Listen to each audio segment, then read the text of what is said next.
Herkese salam. Musiqi nəzəriyyəsi fənnindən dərslərimizə davam edirik qaldığımız yerdən. Bugünkü dərsimiz olacaq Azərbaycan ladları, onların tetrakordu və tetrakorların birləşmə üsulları.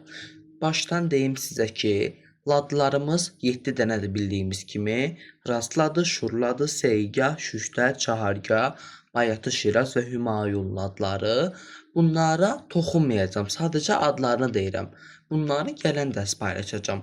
Bugün Azərbaycan ladları necə olur, onlar haqqında biraz məlumat verəcəm və adlarını deyəcəm sizə, tetrakorlarını və tetrakorlar hansı üsulla birləşir, onu deyəcəm ki, bu ladların hər birini özünü öyrənəndə sizə asan olsun.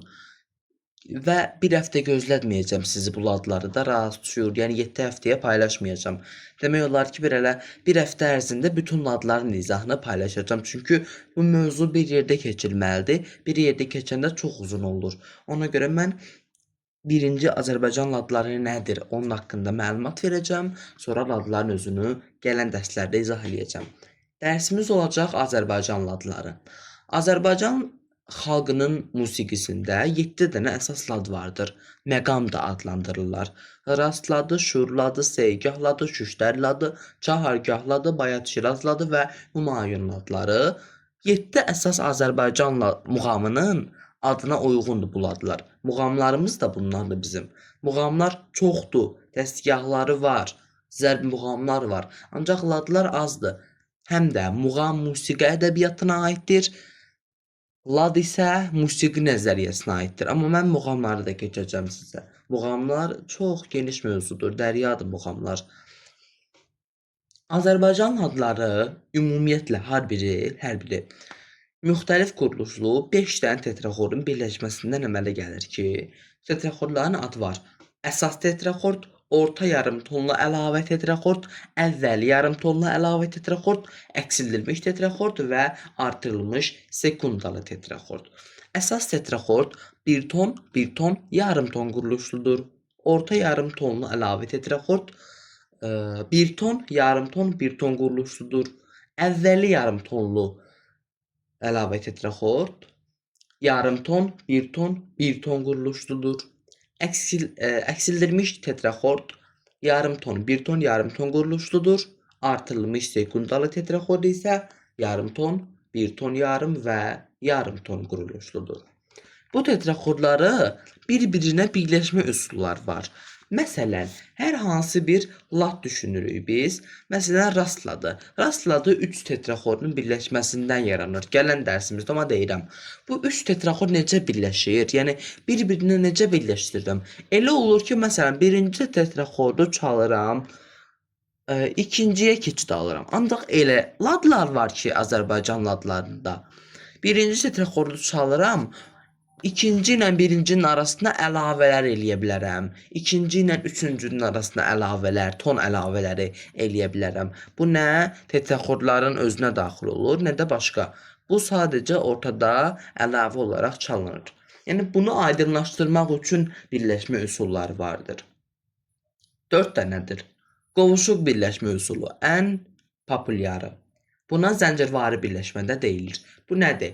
Burada birinci tetrakordun son səsi, ikinci tetrakordun başlanğıcı ilk səsi olur.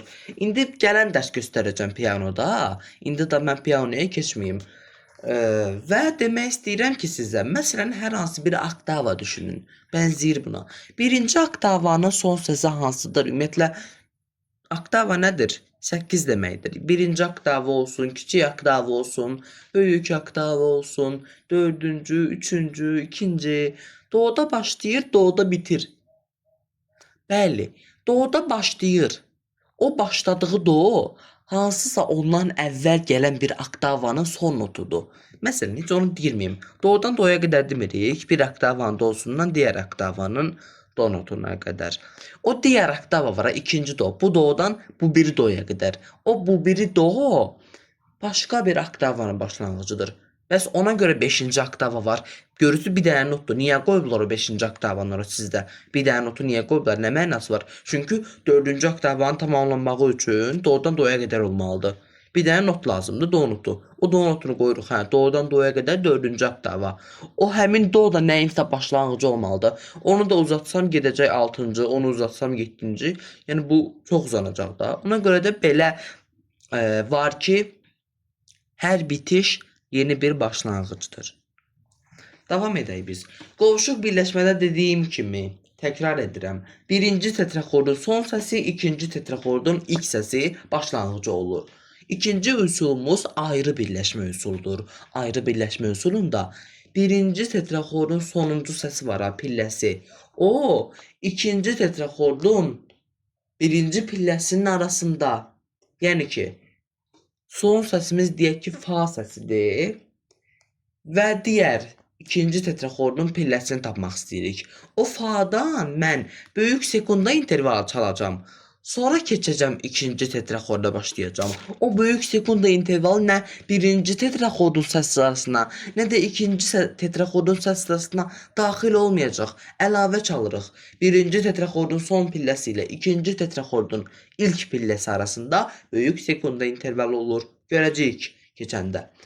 Üçüncü birləşmə üsulumuz, yəni orta yarım ton vasitəsilə burada tetraxordlar arasında kiçik tersiya intervalı olur. Tetraxordlar burada yarım ton vasitəsilə birləşdirilir.